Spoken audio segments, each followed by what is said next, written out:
আমি অন্তত তোমাকে এক রাতের জন্য হলেও চাই Ahmed. I badly need you. বলার সাথে সাথেই একটা শক্তপোক্ত হাতের চড় পড়ল জেবার গালে। জেবা কিং কর্তব্যবিমূঢ় হয়ে তাকালো কঠিন চোখে তাকিয়ে থাকা আহমেদের দিকে। এই প্রথম জেবাকে কোনো পুরুষ প্রত্যাখ্যান করলো। সে তো ভেবেছিল রাত কাটানোর কথা বলে আহমেদ রাজি হবে। অবাকের চূড়ান্ত পর্যায়ে পৌঁছে সে বলল, তুমি তুমি আমায় মারলে আহমেদ। আহমেদ হুঙ্কার দিয়ে বলে উঠল, শাট আপ। আর একটা ফালতু কথা শুনতে চাই না আমি। তোর সাহস হয় কি করে আমাকে এমন কুপ্রস্তাব দেওয়ার? ইন্ডাস্ট্রিতে সবাইকে একরকম মনে হয়? এখনই আমার চোখের সামনে থেকে দূর হতোই। তুমি আমার সাথে তুই তুকারি করছো? আহমেদ কিছু না বলে দুই আঙুল দিয়ে কপাল ঘষল, যেন নিজের ক্রোধ নিয়ন্ত্রণের চেষ্টায় আছে। জেবা মাথা নাড়িয়ে বলল, অসম্ভব। আমি তোমাকে ছেড়ে যাব না। ভালোবাসি আমি তোমাকে। আহমেদ অন্যদিকে তাকিয়ে তাচ্ছিল্য হাসল আর বলল, ভালোবাসা? লাইক ভালোবাসা মন দিয়ে হয়, দেহ দিয়ে নয়। আর হ্যাঁ, আর আমাকে ভালোবাসা শেখাস না তুই। ভালোবাসা কি সেটা আমি তোর থেকেও বেশি ভালো জানি, কারণ আমিও তো কাউকে প্রচন্ড পরিমাণে ভালোবাসি। জেবাও তাচ্ছিল্য হেসে বলল, যাকে তুমি ভালোবাসো সে তো তোমার দিকে ফিরেও তাকায় না। আহমেদ কিছুক্ষণ চুপ থেকে শক্ত কণ্ঠে বলল, that's none of your business. আর হ্যাঁ, আমি আমি তোর সাথে কেন এত কথা বলতে যাচ্ছি আজব। তুই কে আমার সম্পর্কে কথা বলার? চোখের সামনে থেকে দূর হ। শুধু শুধু সময় নষ্ট করছিস আমার। Just get out. কিন্তু আমি। জেবা কিছু বলার আগেই আহমেদ গলা উঁচিয়ে হাঁক ছুড়ল। সৌরভ, সৌরভ। সৌরভ হলো আহমেদের খুব বিশ্বস্ত একজন সহকারী। বলা যেতে পারে একাধারে আহমেদের ম্যানেজার, অ্যাসিস্ট্যান্ট, আবার বডিগার্ড। গত 3 বছর ধরে সে আহমেদের জন্য কাজ করে যাচ্ছে। সৌরভ হলো আহমেদের খুব বিশ্বস্ত একজন সহকারী। বলা যেতে পারে একাধারে আহমেদের ম্যানেজার, অ্যাসিস্ট্যান্ট, আবার বডিগার্ড। গত 3 বছর ধরে সে আহমেদের জন্য কাজ করে যাচ্ছে। সৌরভ এতিম হয় আহমেদ গায়ক হওয়ার পর তার ভরণ পোষণের দায়িত্ব নিয়েছিল, আবার কাজও দিয়েছিল। এই কারণে সৌরভ আহমেদকে খুব শ্রদ্ধা করে। খুব বিশ্বস্ত হওয়ায় সে আহমেদের সমস্ত ব্যক্তিগত কথা জানে। এমনকি সে এখন আহমেদের জন্য জীবনটাও দিতে প্রস্তুত। এতক্ষণ সৌরভ দরজার বাইরে দাঁড়িয়ে জেবার আহমেদের কথায় শুনছিল, কিন্তু ভয়ে ভেতরে যেতে পারেনি। সে তো জানে আহমেদের রাগের কথা। আহমেদের ডাক শুনে সৌরভ কিছুক্ষণ সময় নিয়ে ভেতরে যায়, যাতে আহমেদ ভাবে সে অনেক দূরে কোথাও ছিল। হুড়মুড় করে ঢুকেই সৌরভ বলে, আমায় ডাকছিলেন স্যার? আহমেদ আঙুল দিয়ে জেবাকে দেখিয়ে দিয়ে বলে, আমার স্টুডিওতে এই মেয়েকে ঢোকার পারমিশন দিয়েছো কেন? সৌরভ জানে এই জেবাকে আহমেদ একদম সহ্য করতে পারে না। তাও জেবা জোরাজুরিতে সে বাধ্য হয়েছে। আসলে জেবা হলো একজন অভিনেত্রী, কিন্তু খুব একটা সফল সিনেমা সে করতে পারেনি। তার করা প্রথম সিনেমা হিট হলেও পরে তার অহংকার ও খারাপ চরিত্রের জন্য সব সিনেমা মুখ থুবড়ে পড়েছে। এখন অনেক ডিরেক্টর তাকে বিনা শর্তে নিতে চায় না। তবু এখনও জেবা চেষ্টায় আছে হিট সিনেমা করার। এর জন্য সে অসৎ উপায়ও অবলম্বন করেছে। মিডিয়ার সবাই এখন তার চরিত্র সম্পর্কে জানে। গত 2 মাস ধরে সে এবার আহমেদের পেছনে পড়েছে। যদিও আহমেদ গায়ক, কিন্তু সে আহমেদকে প্রথম দেখাতেই পাগল করে হয়ে গিয়েছিল। তাই নানাভাবে তাকে আকৃষ্ট করার চেষ্টা করলেও বরাবরের মতোই ব্যর্থ। আহমেদ এর আগে শুধু তাকে সাবধান করলেও আজ তো রীতিমতো আহমেদের স্টুডিওতে এসে হাজির হয়েছে সে। এই কারণে রাগের মাথায় গায়ে হাত তুলতে বাধ্য হলো সে। সৌরভ আমতা আমতা করে বলে, স্যার উনি তো আসলে আমি বলছিলাম আপনি ব্যস্ত, তাও আমার কথা শুনেননি স্যার। আহমেদ বলল, আমি ব্যস্ত থাকি আর না থাকি, এই চরিত্রহীন মহিলাকে তুমি ঢুকতে দেবে কেন? এটাকে বের করো এখান থেকে এক্ষুনি। জেবা জোরে বলে উঠল, তুমি আমাকে এভাবে অসম্মান করতে পারো না আহমেদ। তুমি ভুলে যাচ্ছ যে আমিও একজন মিডিয়া পার্সোনালিটি। আমি চাইলেই তোমার গানের ক্যারিয়ার একদম শেষ করে দিতে পারবো। আহমেদ তার কথা পাত্তা না দিয়ে সৌরভকে উদ্দেশ্য করে বলল, তোমার এই মাসের অর্ধেক বেতন কাটা সৌরভ। সৌরভ করুণ চোখে তাকালো। সে তো জানে যে আহমেদ কখনোই এই কাজ করবে না। শুধু তাকে ভয় দেখানোর জন্য এসব বলছে। গত 3 বছরে এই কথা সে 1000বার শুনেছে। কতবার এমন হুমকি পেয়েছে, কিন্তু মাস শেষে সর্বদাই পুরো বেতন হাতে পেয়েছে। বরং মাঝে মাঝে বিনা কারণে বোনাসও পায় সে। কিন্তু আহমেদের রাগের কথা মাথায় রেখে সে দ্রুত কয়েকজন ফিমেল স্টাফদের ডাকলো এবং জেবাকে স্টুডিও থেকে বার করালো। আহমেদ তার চেয়ারে চোখ বুজে গা এলিয়ে বসে পড়ল। তার কানে এখন জেবার বলা একটা কথাই বাজছে, যাকে তুমি ভালোবাসো সে তো তোমার দিকে ফিরেও তাকায় না। আহমেদ বিড়বিড় করে বলল, একবার ফিরে তাকাও না প্লিজ। পরিবেশ একটু শান্ত হওয়ার পর সৌরভ বিনবিন করে বলল, স্যার কি আমার উপর রাগ করেছেন? আহমেদ চোখ খুলে শান্ত কণ্ঠে বলল, 1 কাপ কফি এনে দাও সৌরভ, মাথা ব্যথা করছে। সৌরভ মাথা নাড়িয়ে তাড়াতাড়ি চলে যেতে চাইলে আহমেদ ডেকে উঠল, সৌরভ শোনো। জি স্যার। আহমেদ সোজা হয়ে বসে বলল, আজ কি তোমার ম্যাম দেশে ফিরবে সৌরভ? সৌরভ কিছুক্ষণ চুপ থেকে একটু নমনীয় হয়ে বলল, জি স্যার, ওদিকে খোঁজ নিয়েছিলাম। রিয়াদ ভাইয়ের সাথে কথা হয়েছে আমার, একটু পরেই নাকি ম্যাম ল্যান্ড করবে।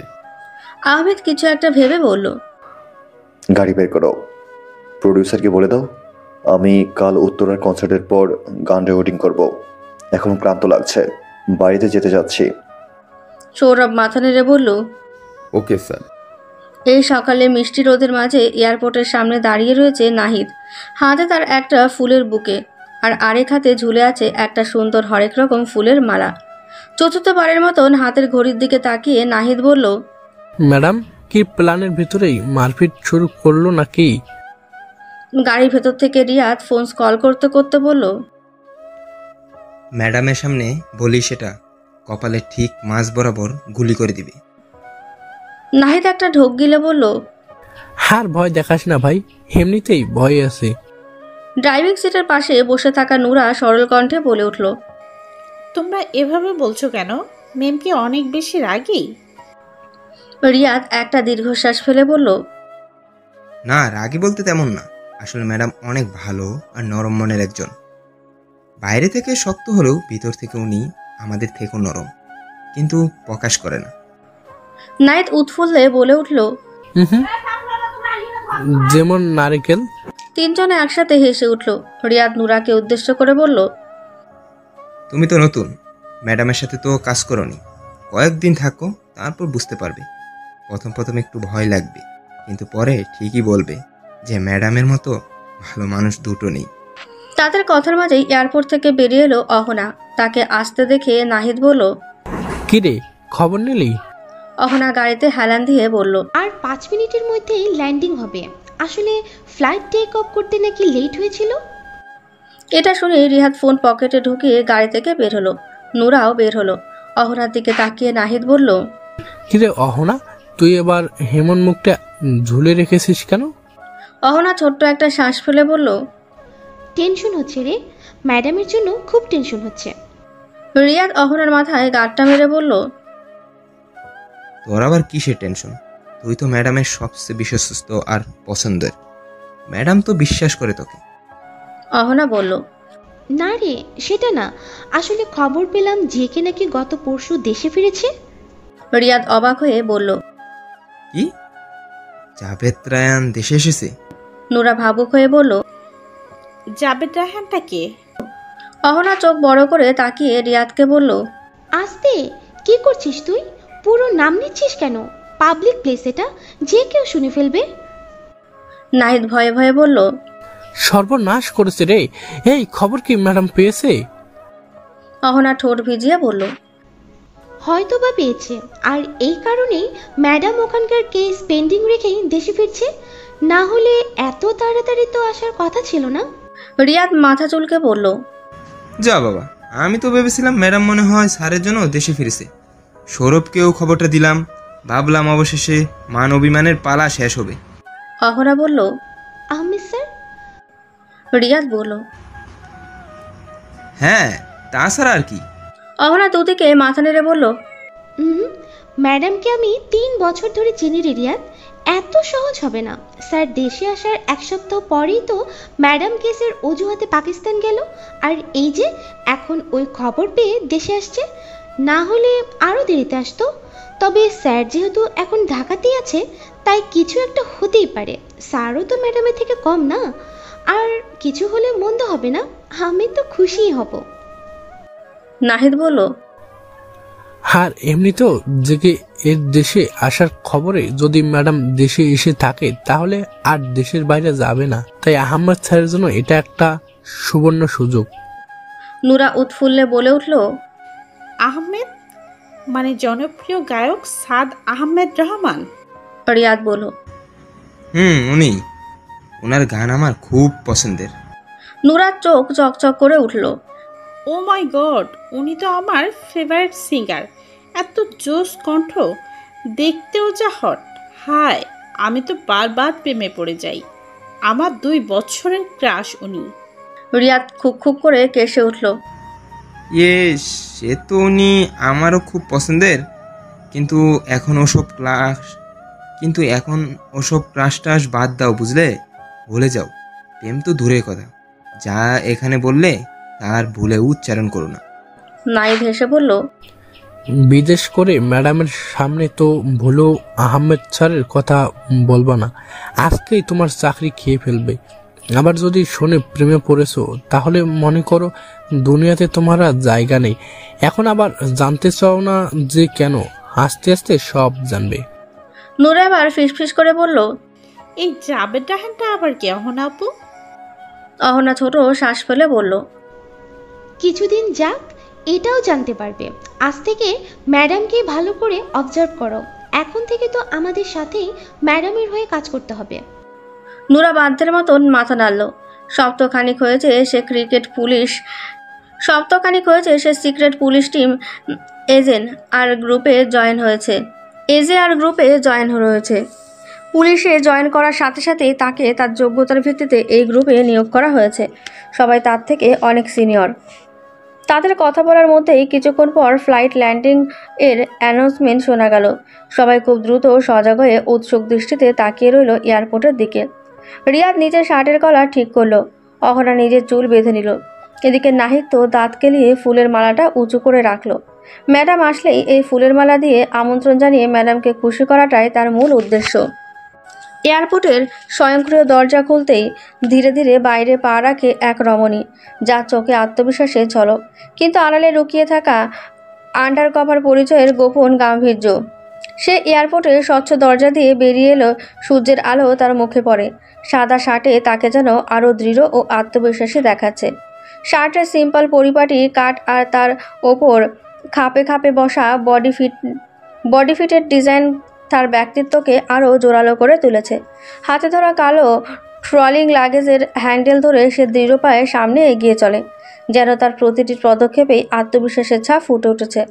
চুলগুলো ঘাড়ের নিচে পর্যন্ত, বিনা ঝামেলায় সেট করা, যা তার কার্যক্ষমতা ও পেশাগত মনোভাবের প্রতিফলন। তার চোখে এক অদম্য তীক্ষ্ণতা, যেন যে কোনো পরিস্থিতিকে সামাল দিতে সে সম্পূর্ণ প্রস্তুত। চারপাশের মানুষের ভিড় তাকে প্রভাবিত করতে পারে না, তার ফোকাস স্পষ্ট। তার স্ট্রং পার্সোনালিটি আশেপাশের সবার দৃষ্টি আকর্ষণ করে।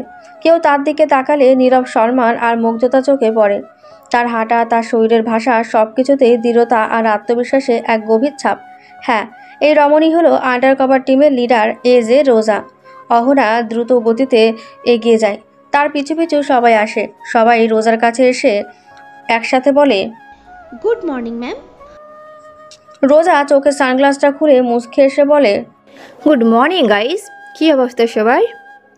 রিয়াদ হেসে বলে, খুব ভালো ম্যাডাম, আপনাকে দেখে তো আরো ভালো লাগছে। অহনা রোজার হাত থেকে লাগেজটা নিতে নিতে বলে, আপনার আসতে কোনো সমস্যা হয়নি তো ম্যাডাম? শুনলাম ফ্লাইট টেক অফ করতে নাকি লেট হয়েছিল। না, সমস্যা হয়নি। নাহিদ এবার মিনমিন করে এগিয়ে এসে ফুলের মালাটা রোজার গলায় পরিয়ে দিল, আর ফুলের তোড়াটাও এগিয়ে দিল। রোজা হাসি মুখে বলল, তুমি আর বড় হলে না নাহিদ। নাহিদ মাথা চুলকে হাসলো। এবার রোজার চোখ গেল নুরার ওপর।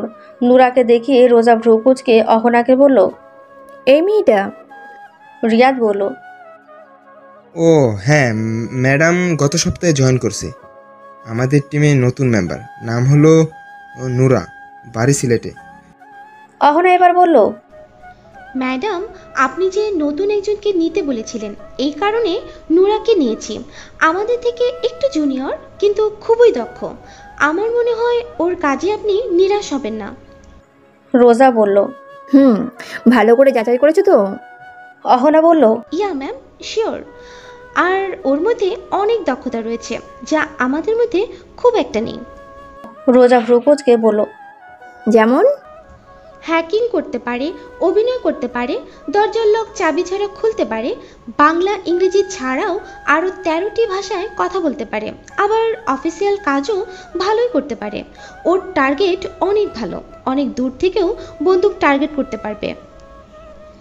রোজা মাথা নেড়ে বলে, গুড চয়েস, এরকম একজন দরকার ছিল। এরপর রোজা নুরার দিকে তাকিয়ে বলে, বেস্ট অফ লাক। নুরা ভদ্রতার সহিত উত্তর দেয়। Thank you ma'am. রিয়াদ তাড়াহুড়ো করে বলল, ম্যাডাম, আপনি তো মনে হয় সকালে কিছু খাননি। চলুন তাড়াতাড়ি, আর দেরি করা ঠিক হবে না। সবাই সহমত পোষণ করল। আহমেদ বারান্দায় বসে গিটার হাতে নিয়ে টুংটাং আওয়াজ করে যাচ্ছে। আগামীকাল গান রেকর্ডিং এর জন্য তার এখন গান প্র্যাকটিস করা প্রয়োজন, কিন্তু কোনোভাবে সে মনোযোগ দিতে পারছে না। বারবার অন্যমনস্ক হয়ে যাচ্ছে কোনো এক অজানা কারণে। কিছুক্ষণ পর দরজায় সৌরভ নক করলো। আহমেদ বলল, এসো। সৌরভ আস্তে করে দরজা ঠেলে হাতে কিছু কাগজপত্র নিয়ে ভেতরে ঢুকলো। আহমেদের কাছে গিয়ে কাগজগুলো এগিয়ে দিয়ে বলল, স্যার, এখানে কালকের জন্য গানের লিরিক্স আছে, আর বাকি দুটো কাগজ প্রডিউসার স্বপন দিয়ে গিয়েছে, যেটাতে তাদের নতুন সিনেমাটার জন্য গানের লিরিক্স আছে। উনি বলেছেন আপনি চাইলে গানের কথাগুলো আপনার পছন্দ মতন পরিবর্তন করতে পারেন, আর গানের ক্যাটাগরি হবে রোমান্টিক। আহমেদ গিটারটা সাইডে রেখে কাগজপত্রগুলো হাতে নিয়ে নেড়েচেড়ে দেখতে থাকলো। সৌরভ কিছু বলার জন্য উসখুস করতে থাকলো। আহমেদ সেটা খেয়াল করে বলল, কিছু বলবে সৌরভ? সৌরভ ধীরে সুস্থে বলল, একটু আগে খবর পেলাম ম্যাম ঠিক মতন বাড়িতে পৌঁছে গেছেন স্যার। আর রিয়াদ ভাই বলল ম্যাম নাকি অন্য কোনো কারণে দেশে এসেছে। আগামী 1 বছরে কাজ না থাকলে দেশের বাইরে যাওয়ার সম্ভাবনাই নেই। আহমেদ মনোযোগ দিয়ে শুনল সৌরভের কথা। তারপর একটা তাচ্ছিল্যের হাসি এসে বলল, তোমার কি মনে হয়েছিল তোমার ম্যাম আমার জন্য দেশে ফিরেছে? সৌরভ সরল মনে উপর নিচ মাথা নাড়ল। সে তো সত্যি তাই ভেবেছিল। আহমেদ হাতে থাকা কাগজপত্রগুলো গিটারের উপরে রেখে একটা দীর্ঘশ্বাস ফেলে বলল, তোমার ম্যাম আমার জন্য দেশে ফিরেনি সৌরভ, ও দেশে ফিরেছে অন্য কাজে। এটা আমি আগে থেকে জানি। তবে এটা সত্যি, তোমার ম্যামকে দেশে আনার জন্য আমি একটা কাজ করেছি। কি করছেন স্যার? একটা কথা শুনোনি, কান টানলে তো মাথা আসে। বিষয়টা তেমনই। তোমার ম্যাম যাকে পুরো পৃথিবী তন্ন তন্ন করে খুঁজছিল, যাকে খোঁজার জন্য প্রতি মাসে একটা করে দেশে যেত, সেই মানুষটার দেশে আসার ব্যবস্থা আমি গত সপ্তাহে করে দিয়েছি। হয়তোবা সে চলেও এসেছে, আর এই খবর পেয়েই তোমার ম্যাম দেশে ফিরছে। সৌরভ কৌতূহলী মন নিয়ে জিজ্ঞেস করলো, সে কে স্যার? আহমেদ একবার সৌরভের দিকে তাকিয়ে আবারও বারান্দা থেকে ব্যস্ত শহরের দিকে তাকিয়ে বলল, জেকে জাভেদ রায়ান খান। বিছানার ওপর বসে এক হাতে কফির কাপ নিয়ে আরেক হাত দিয়ে ল্যাপটপের কিবোর্ড টাইপ করছে রোজা। গত 1 ঘন্টা ধরে সে জাভেদ রায়ানের সব ডিটেলস চেক করছে, কিন্তু কোনোভাবেই তার কাঙ্ক্ষিত তথ্যটি খুঁজে পাচ্ছে না। একটু পরেই অহনা হাতে কিছু ফাইল নিয়ে হাজির হলো রোজার ঘরে। অহনা, রিয়াদ, নাহিদ আর নুরা সবাই রোজার বাড়িতেই থাকে। আসলে শুধু তারাই নয়, তাদের টিমে যারা আছে সবাই এক বাড়িতেই থাকে। বাড়িটা বড় হওয়ায় সবাই স্বাচ্ছন্দ্য থাকতে পারে। সবারই আলাদা ঘর রয়েছে, তবে রোজা মাঝে মাঝে একা তার নিজের ফ্ল্যাটে গিয়ে থাকে। কিন্তু কোনো কেস হাতে থাকলে এই বাড়িতেই থাকে। এই বাড়িতেই তার সার্ভেন্টস, বডিগার্ড আর সিকিউরিটি গার্ডের সংখ্যা অনেক বেশি। অহনা হাতে থাকা ফাইলগুলো রোজার বিছানার পাশে রেখে দিয়ে বলল, আপনার অনুপস্থিতিতে আমরা সাধ্যমতো কেস সলভ করেছি, কিন্তু এই কয়েকটা কেস একটু বেশি কমপ্লিকেটেড। এগুলো পেন্ডিং রয়ে গেছে। রোজা কফির কাপে একটা চুমুক দিয়ে ফাইলগুলোর দিকে তাকিয়ে বলল, কয়টা রয়েছে? ম্যাম, 6টা। রোজা ল্যাপটপে টাইপ করতে করতেই বলল, আমাকে কেসগুলোর মূল থিমগুলো বলো তো। Sure ma'am. বলে অহনা ফাইলগুলো হাতে নিয়ে রোবটের মতন বিরতিহীনভাবে বলতে থাকলো। Case number 1, suicide case. Train থেকে ঝাঁপ দিয়ে আত্মহত্যা করেছে, কিন্তু পরিবারের দাবি এটা মার্ডার। রোজা কফির কাপে চুমুক দিয়ে বলল, নেক্সট।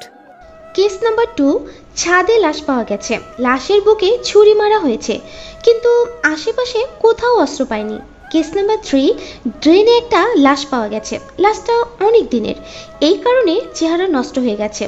পরিচয় পাওয়ার জন্য তেমন কিছুই পায়নি। আর কেস নাম্বার 4, 5 একই চুরির কেস। হাই স্কুলের এক টিচারের বাড়িতে আর একজন ব্যাংকারের বাড়িতে একই রাতে চুরি হয়েছে। আর কেস নাম্বার 6, একই বাড়িতে থাকা কলেজ পড়ুয়া 2 ভাইকে খুন করা হয়েছে। কফির কাপটা সাইডে রেখে রোজা বলল, এখানে আমার কাছে কমপ্লিকেটেড মনে হয়েছে শুধু দুটো কেস। একটা হলো ড্রেনে পাওয়া লাশ, আর একটা ট্রেন থেকে ঝাঁপ দিয়ে আত্মহত্যা। এই দুটো কেস আমি দেখব, কিন্তু বাকি কেসগুলো তোমরা 4 জন সামলাবে। এগুলো একটু সহজ। অহনা মাথা নাড়ল আর অসহায় হয়ে বলল, ম্যাম, আমরা তো চেষ্টা করেছিলাম, কোনো ক্লু পাইনি। রোজা মুচকি এসে বলল, না, আমি চাইলেই এইসব কেস হ্যান্ডেল করতে পারি, কিন্তু আমি ইচ্ছে করে তোমাদের দিচ্ছি, কারণ আমি চাই না যে তোমরা আমার উপর এতটাই নির্ভরশীল হয়ে পড়ো যে আমাকে ছাড়া একদম দুর্বল হয়ে পড়বে। আমার অনুপস্থিতিতে তোমরাও যেন দক্ষতার সাথে কাজ করতে পারো, সেটাই আমি চাই।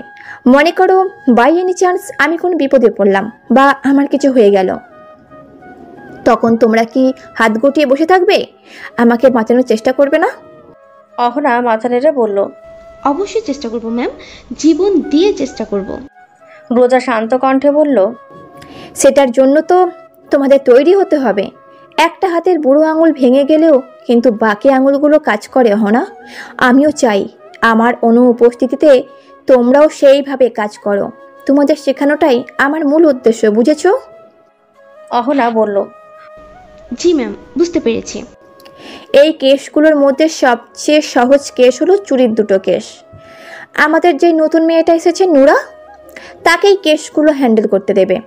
তোমরাও সাহায্য করো, কিন্তু ওর দক্ষতা কাজে লাগাতে দেবে। আমি দেখতে চাই তোমরা পারো কি না। Sure ma'am. রোজা আবারও ল্যাপটপে কাজ করতে শুরু করলো। অহনা কৌতূহলী হয়ে জিজ্ঞেস করলো, ম্যাম, আপনি কিছু খুঁজছেন তখন থেকে? রোজা চিন্তিত স্বরে বলল, জেকে দেশে ফিরে আসার কারণটা খুঁজছি না, না? দেশেতে ওর এখন কোনো কাজই নেই, তাহলে কেন ও দেশে আসলো? এইভাবে নিজে থেকে শিকারির ফাঁদে পা দেওয়ার মতো অত গাধা ও নয়। হঠাৎ করে দেশে ফিরে আসার কারণটা কি? আমরাও এই বিষয়ে খোঁজ নিয়েছি ম্যাম, কিন্তু সন্দেহজনক কিছু পাইনি। রোজা আরও চিন্তায় পড়ে গেল। নিশ্চয়ই কোনো ঘ্যাপলা আছে এর পেছনে, যে করে হোক তাকে জানতে হবে। কনসার্টের প্রস্তুতি চলছে। বাইরে সুরের ঢেউয়ের সঙ্গে ভক্তদের উন্মাদনা ছড়িয়ে পড়েছে। আহমেদ আয়নার সামনে দাঁড়িয়ে আছে, তার চোখে আনন্দ ও উদ্বেগের ছাপ। কনসার্টের মঞ্চে ওঠার মুহূর্তে এর জন্য তার হৃদয়ে একটানা ঢেউ খেলাচ্ছে। একটু পর সৌরভ জ্যাকেট নিয়ে হাজির হলো আহমেদের মেকআপ রুমে। সৌরভ এসে হাস্যোজ্জ্বল কণ্ঠে বলল, স্যার, আপনাকে তো অনেক বেশি সুন্দর লাগছে আজ। আহমেদ আয়না দিয়ে তার দিকে তাকিয়ে একটু হাসল শুধু। সৌরভ জ্যাকেটটা আহমেদের দিকে এগিয়ে দিল। আহমেদ সেটা হাসি মুখে পড়ল। সৌরভ একটু পর্যবেক্ষণ করে বলে উঠল, স্যার, একটা কথা বলি। আহমেদ বলল, বলো, জিজ্ঞেস করার কি আছে? সৌরভ একটু ইতস্তত ভাব নিয়ে বলল, আপনাকে আজকে তো অনেক বেশি খুশি দেখাচ্ছে স্যার, এমনটা হওয়ার কারণ জানতে পারি? আহমেদ তার দিকে এক পলক তাকালো। সৌরভ অপ্রস্তুত ভঙ্গিতে বলল, না মানে আপনি তো কয়েকদিন ধরে অনেক আপসেট ছিলেন, এমনকি গান রেকর্ডিংয়ের সময় আপনি গোমরা মুখে থাকতেন। আজ একটু খুশি খুশি দেখছি আপনাকে। আহমেদ ড্রেসিং টেবিল থেকে ঘড়িটা হাতে পড়তে পড়তে বলল, হ্যাঁ সৌরভ, ঠিক ধরেছ। আজ আমি অনেক খুশি, কারণ আজ তোমার ম্যামকে আমার সামনে আসতে হবে।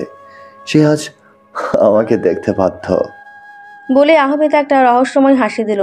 সৌরভ কিছু না বুঝে শুধু তাকিয়ে রইল। হুড়মুড় করে রোজার ঘরে ঢুকতে গিয়ে ঠাস করে মাথায় জোরে একটা বাড়ি খেলো অহনা।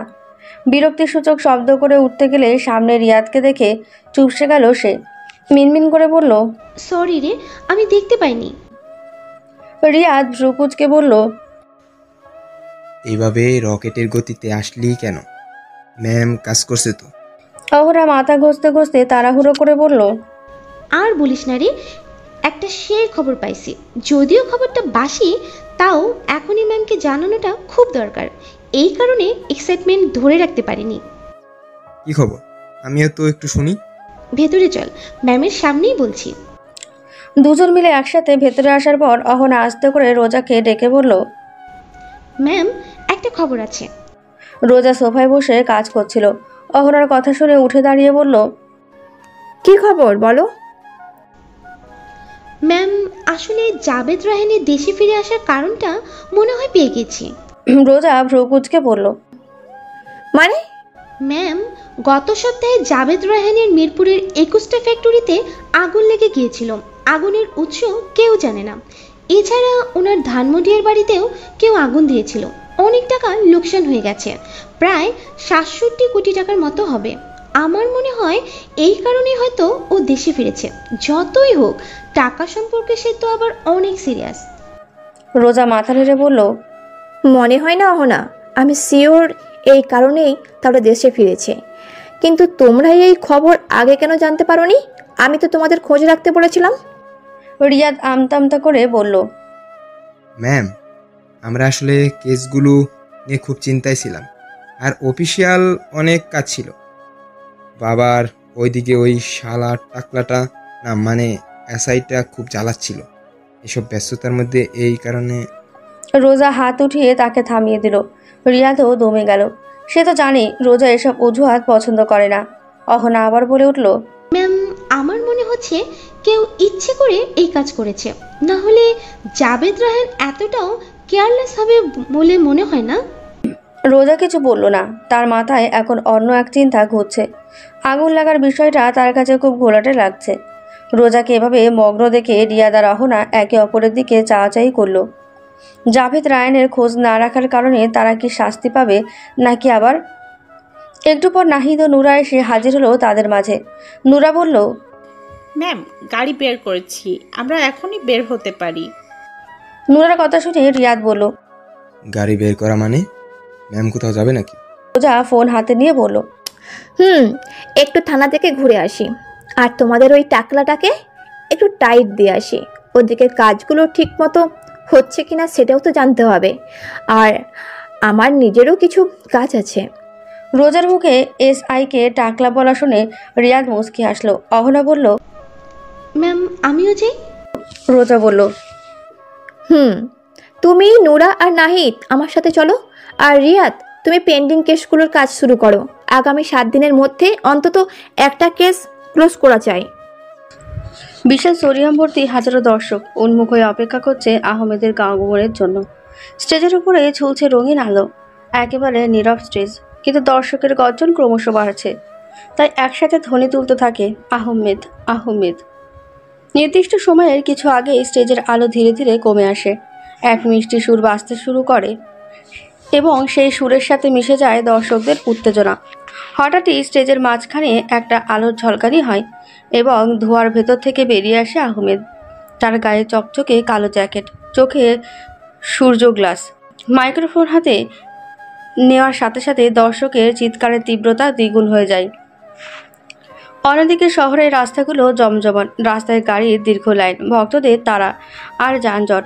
রোজা বিরক্তকর মুখ নিয়ে গাড়িতে বসে ফোন কল করছে। সেই বেশ মিনিট ধরে ট্রাফিক জ্যামে আটকে আছে। জ্যামে আটকে থাকলেও সে বিরক্ত বোধ করতো না, কিন্তু সে তখনই বিরক্ত বোধ করা শুরু করেছে যখন সে জানতে পেরেছে এই জ্যামের কারণ হলো সাদ আহমেদ রহমানের কনসার্ট। রোজা বিড়বিড় করে বলে উঠল, এই লোকের জন্য আমার সব কিছুতে দেরি হয়। এই লোকের জন্যই আমার প্রত্যেক কাজে এইভাবে বাধা পড়ে।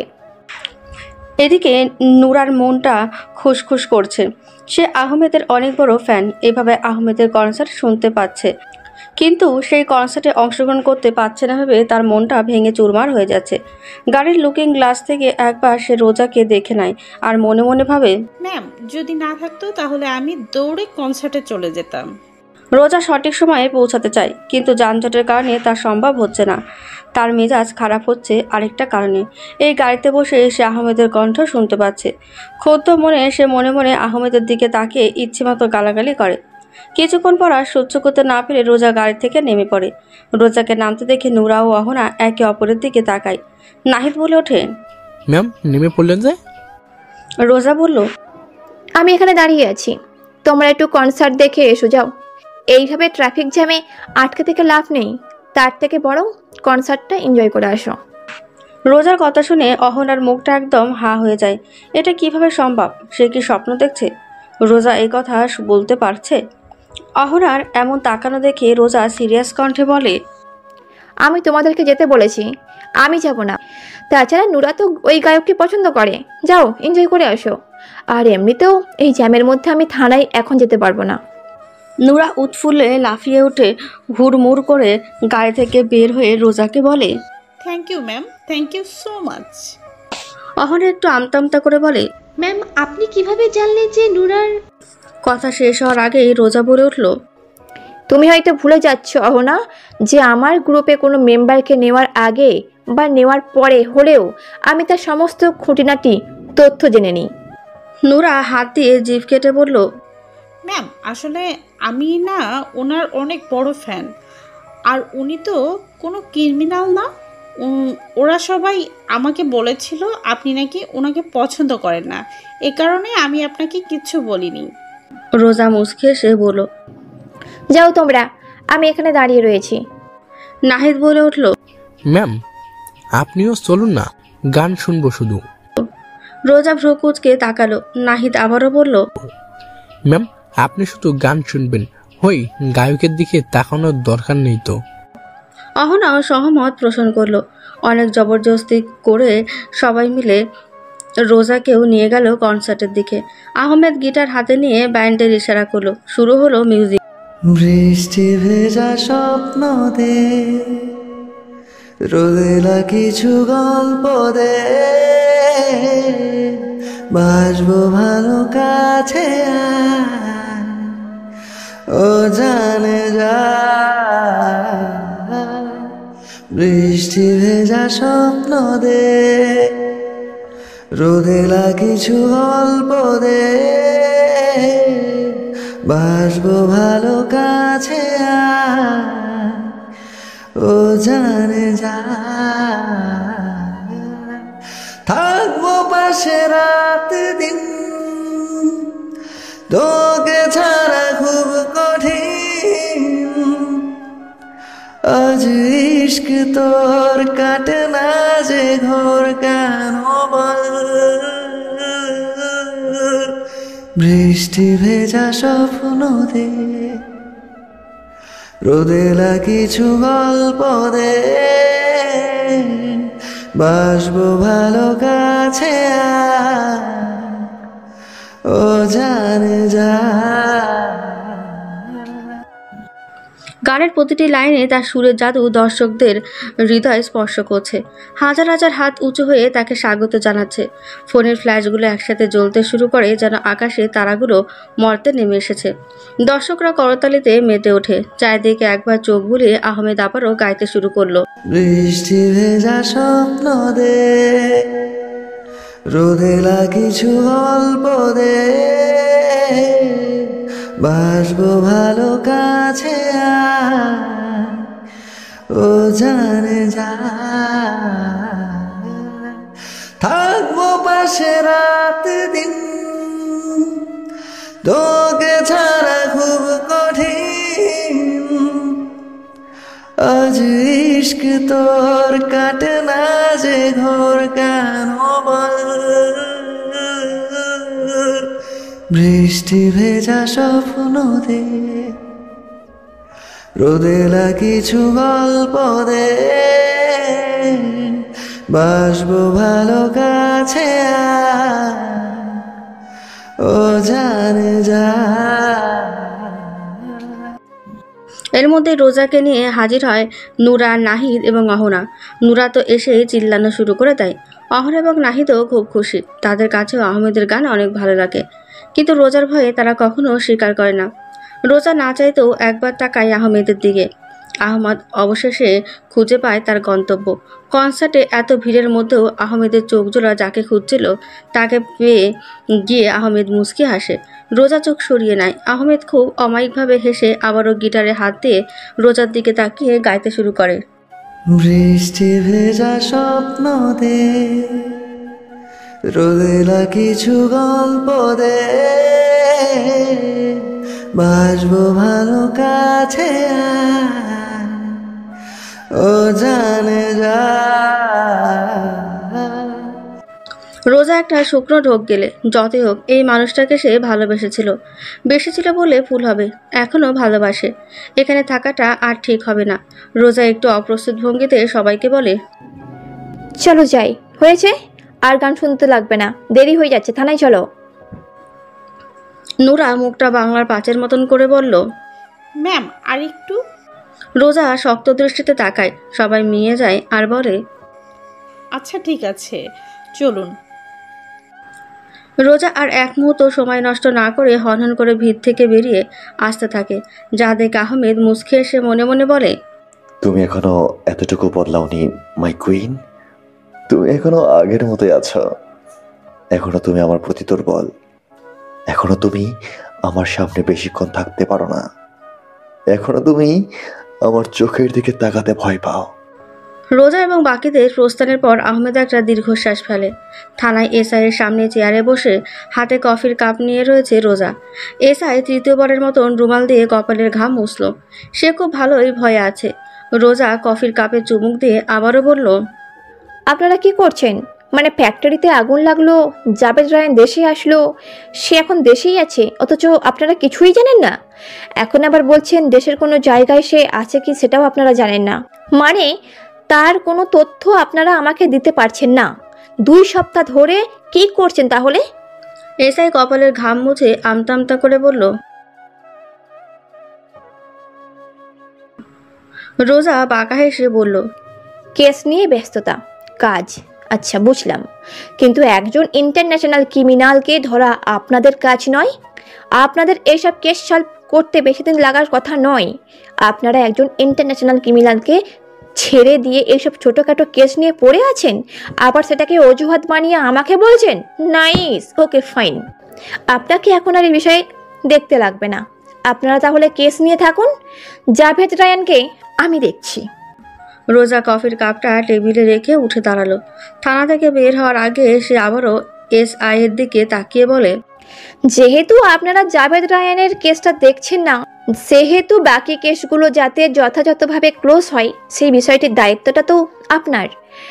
কোনো কেস যদি পেন্ডিং থাকে অথবা কোনো কেস যদি সফলভাবে ক্লোজ না হয়, তাহলে কি করতে হবে সেটা আমার জানা আছে। ভালো থাকবেন, আসছি। বলে রোজা এবং বাকিরা হনহন করে থানা থেকে বেরিয়ে পড়ল।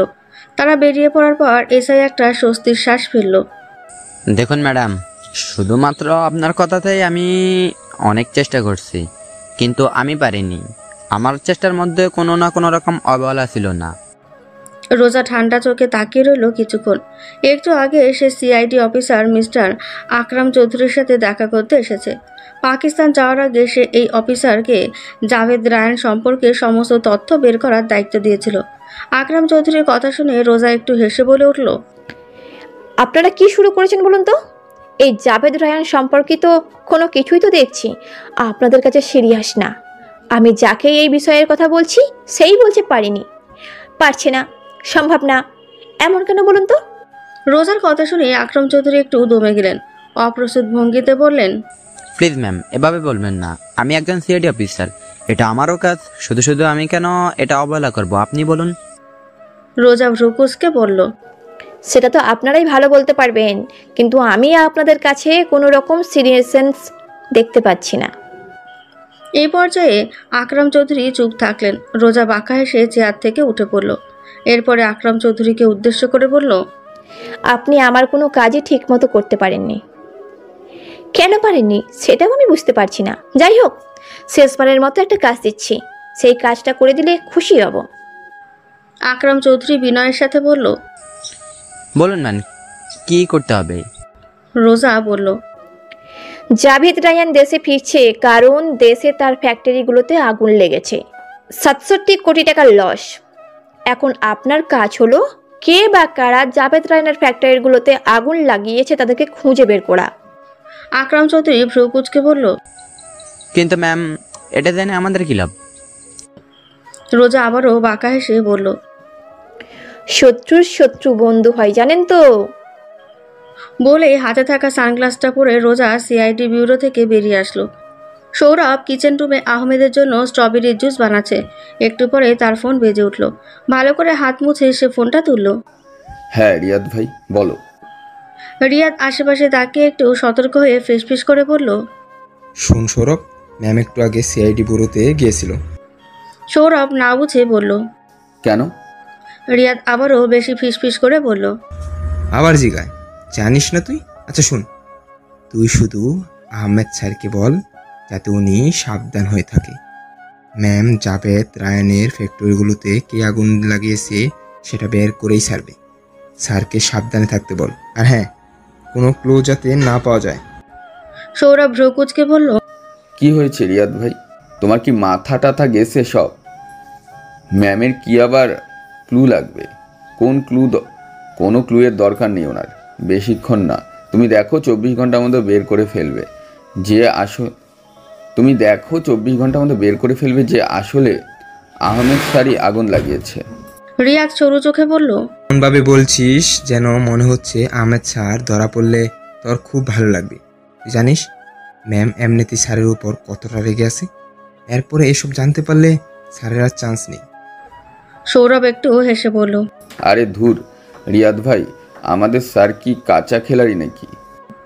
রিয়াদ মাথা চুলকে বলল, অবশ্য ঠিক, এগুলো তো আবার বাগে বাগে লড়াই। ফোনে স্ক্রিনে মামনির লেখা ভেসে উঠেছে। রোজা তৃতীয়বারের মতন ফোনটা কেটে দিল। এই পর্যন্ত 3 বার রাজিয়া রহমান রোজাকে কল করে যাচ্ছে, কিন্তু রোজা কোনো মতেই ফোন ধরছে না। খুবই বিরক্তি নিয়ে রাজিয়া রহমান আবারও রোজাকে কল করলো। রোজা একটা মিটিংয়ে ব্যস্ত ছিল। এভাবে বারবার কল করাতে সে বাধ্য হয়ে মিটিংয়ে বসে থাকা সকলের উদ্দেশ্যে বলল, এক্সকিউজ মি প্লিজ। বলে রোজা ফোনটা হাতে নিয়ে বেরিয়ে পড়ল। কলটা ধরার সাথে সাথেই ওপাশ থেকে বাঘিরি নাই আওয়াজ আসলো, আমাকে কি ভেবেছিস তোরা? জোকার নাকি আমি? তোরা কি শুরু করেছিস আমাকে বলতো? একজন তো সেলিব্রিটি হয়ে গেছে, এমন সেলিব্রিটি হয়ে গেছে যার সাথে দেখা করার জন্য এখন অ্যাপয়েন্টমেন্ট নেওয়া লাগে। আর একজন সারাদিন চোর ডাকাতের সাথে ওঠা বসা করছে। হায় আল্লাহ, এইগুলো দেখার জন্য আমি এখনো বেঁচে আছি। রোজা ঠোঁট গোল করে শ্বাস ফেলে বলল, মামনি তুমি আবার শুরু করলে? রাজিয়া রহমান এবার বলল, আমি শুরু করেছি? হ্যাঁ তাই তো, আমিই তো শুরু করেছি। আর তোর বাবা, তোরা কি করছিস? তোরা আমার জীবনটাকে খেয়ে ফেলেছিস, বুঝলি? রোজা নমনীয় হয়ে বলল, মামনি কেন ফোন দিয়েছো বলো তো? আমি একটা মিটিংয়ে ছিলাম, অনেক ব্যস্ত। রাজিয়া রহমান এবার একটু অসহায় কণ্ঠে বলল, হ্যাঁ বুঝেছি, এখন তো আমি পর হয়ে গেছি তাই না? তোদের কাছে তো আমি এখন বোঝা। এখন তো তোদের কাজই তোদের সব। কি জানি আমি কেন এখনো বেঁচে আছি, মাঝে মাঝে ইচ্ছে করে মরেই যায়।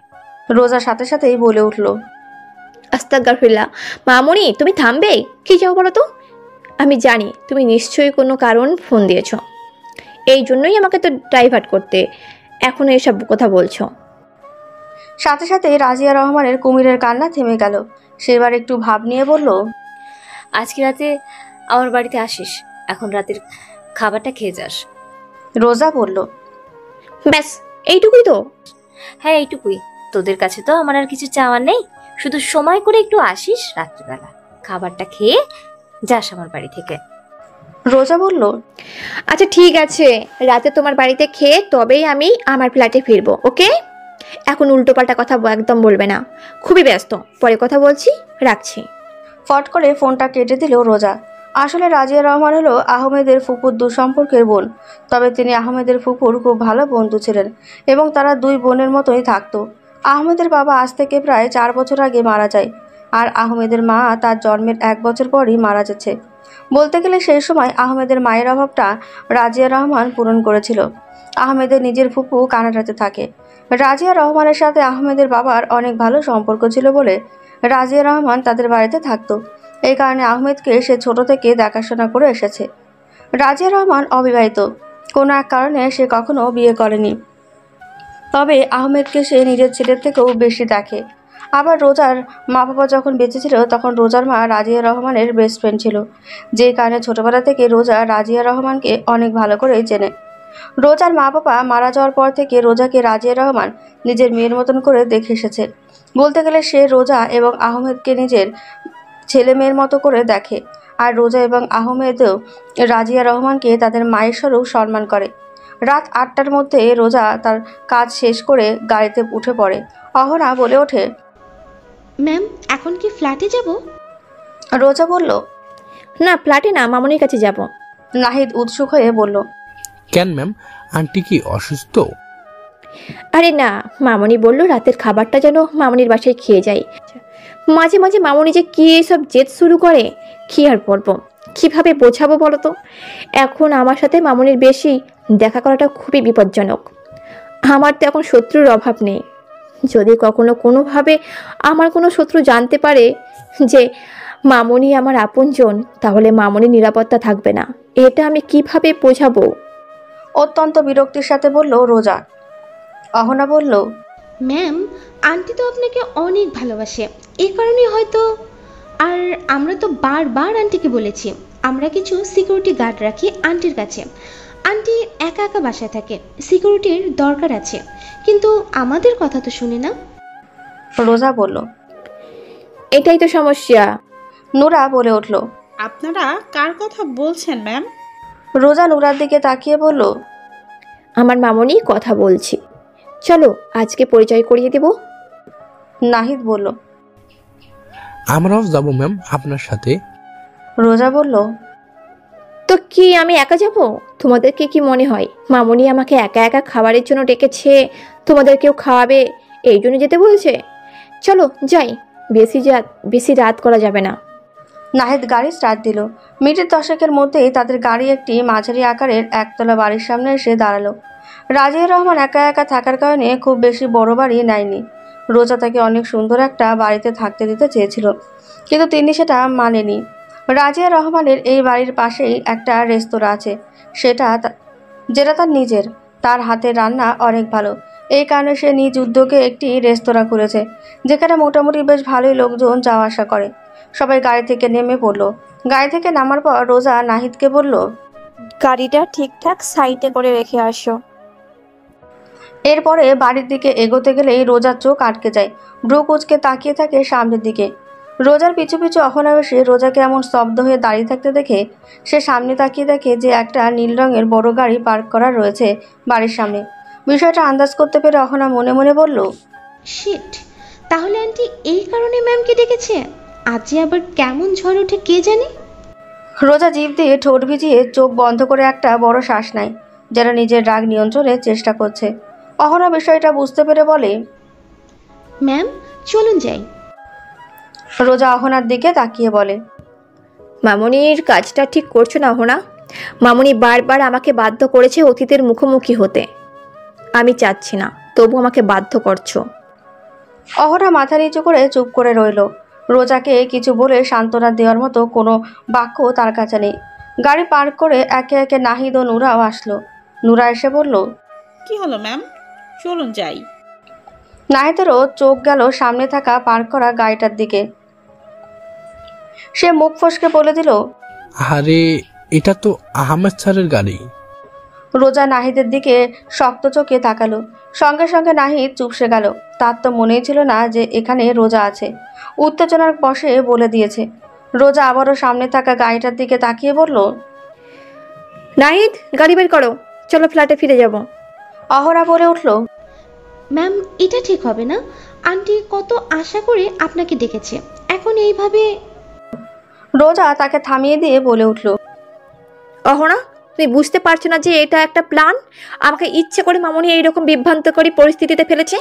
সত্যি সত্যি যদি আমাকে খাওয়ানোর জন্য ডাকতো বা আমাকে মিস করছে অনেকদিন পর দেখবে এমন মনোভাব যদি থাকতো, তাহলে শুধুমাত্র আমাকে একা ডাকতো, শুধু আমার অতীতকে এইভাবে টেনে আনতো না, এই লোকটাকে ডাকতো না। একটু থেমে রোজা আবারও বলল, মামনি ইচ্ছে করে এমন করেছে। নাহিদ আমতা আমতা করে বলল, ম্যাম আন্টি অনেক কষ্ট পাবে।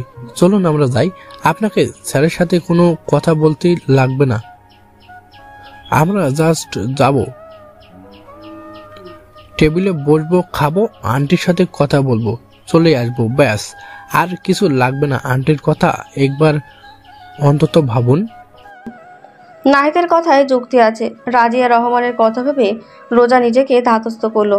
তারপরে সবার উদ্দেশ্যে বলল, চেয়েছিলাম আজকে একটু বেশি সময় কাটাবো মামনির সাথে, কিন্তু এখন সেটা আর আজকে হচ্ছে না। গিয়ে খাওয়া দাওয়া করে চলে আসবো, বেশিক্ষণ থাকবো না বলে দিলাম। রোজার কথায় সবাই ওপর নিচ মাথা ঝাঁকিয়ে সম্মতি দিল। সে যে যেতে চেয়েছে এটাই অনেক। আহমেদ আরাম করে সোফায় বসে আছে, হাত দুটো মাথার পেছনে, চোখে একটা তীব্র আত্মবিশ্বাস। তার বসার ভঙ্গি থেকে বোঝা যায় সে এখানে বসার একেবারেই অভ্যস্ত, যেন বাড়ির মালিকই সে। অথচ এই বাড়িতে তার কোনো অধিকার নেই। মনে মনে আহমেদ ভাবল, কিসের অধিকার নেই? অবশ্যই অধিকার আছে। মামনি বলেছিল এই বাড়ি রোজার নামে লিখে দেবে। রোজা যেহেতু আমার, তাহলে বাড়িটাও আমার। আমরা আবার আলাদা নাকি? আমাদের দুটি দেহে একটি প্রাণ।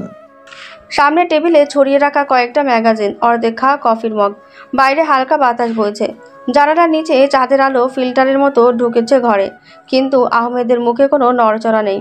একটু আগে এসে বাড়ির সদর দরজা একদম খুলে দিয়ে এসেছে। আহমেদ জানে যে একটু পরে এখানে এসে হাজির হবে তার কাঙ্ক্ষিত ব্যক্তি রোজা, এবং এসে যে তুলকালাম কাণ্ড বাঁধাবে সেটাও সে জানে। একটু আগে রাজিয়া রহমান আহমেদকে কফি খেতে দিয়ে রান্না করতে গিয়েছে, আর যাওয়ার আগে সতর্ক করে বলে গেছে, রোজা আসলোর সাথে একদম ঘাট তারামি করবি না সাদ, মেয়েটা অনেকদিন পর আমার বাসায় আসছে, এমনিতেই তোকে দেখলে রেগে যাবে। আহমেদ খুব ভাব নিয়ে বলে দিয়েছে, মামনি তুমি টেনশন নিও না তো। তোমার বান্ধবীর মেয়েকে কিভাবে টাইট দিতে হয় সেটা আমার খুব ভালো করে জানা আছে, কিন্তু ভালোবাসি দেখে কিছু করতে পারছি না, না হলে কবে ওকে মাথায় তুলে এক আছাড় মারতাম। আহমেদের চিন্তা ভাবনার মাঝেই মুহূর্তেই দরজা খুলে বাড়িতে প্রবেশ করে রোজা। দৃঢ় পদক্ষেপে ঘরে ঢুকেই আবারও থমকে যায় সে। আহমেদ তীক্ষ্ণ চোখে তাকিয়ে রইল রোজার দিকে। নাহিদ ও অহনা আহমেদকে দেখে যেন খুব খুশি হলো। তারা প্রথম থেকে আহমেদকে অনেক পছন্দ করে। প্রথমত তার গানের অনেক বড় ফ্যান। এরপরে যখন তাদের সাথে পরিচিত হয়েছে, তখন আহমেদের অমায়িক ব্যবহারে তারা খুবই মুগ্ধ হয়েছিল। নুরা তো লাফাতে গিয়েও রোজার দিকে তাকিয়ে আর লাফালো না। নাহিদ এবং অহনা দুজনেই ভদ্রভাবে বলল, আসসালামু আলাইকুম স্যার, কেমন আছেন? রোজা ওদের দুজনের এমন ভদ্রতা দেখে নাক কুচকালো। এত ভদ্রতা দেখানোর কি আছে? আহমেদ সুন্দর করে হেসে বলল, খুব ভালো আছি আলহামদুলিল্লাহ, তোমরা কেমন আছো? সবাই হাসি মুখে বলল, অনেক ভালো আছি স্যার। নুরা একটু মিনমিন করে বলল, স্যার আমি আপনার অনেক বড় ফ্যান, আমাকে একটা অটোগ্রাফ দিবেন? রোজা ভ্রু কুচকে তাকালো নুরার দিকে, কিন্তু সে তো রোজা সে দৃষ্টি দেখতে পেল না। আহমেদ বলল, শিওর, কেন নয়, শুধু অটোগ্রাফ কেন, ফটোগ্রাফও নিয়ে যাও। নুরা যেন আহ্লাদে আটখানা হয়ে গেল। সে টই টই করে আহমেদের কাছে গেল।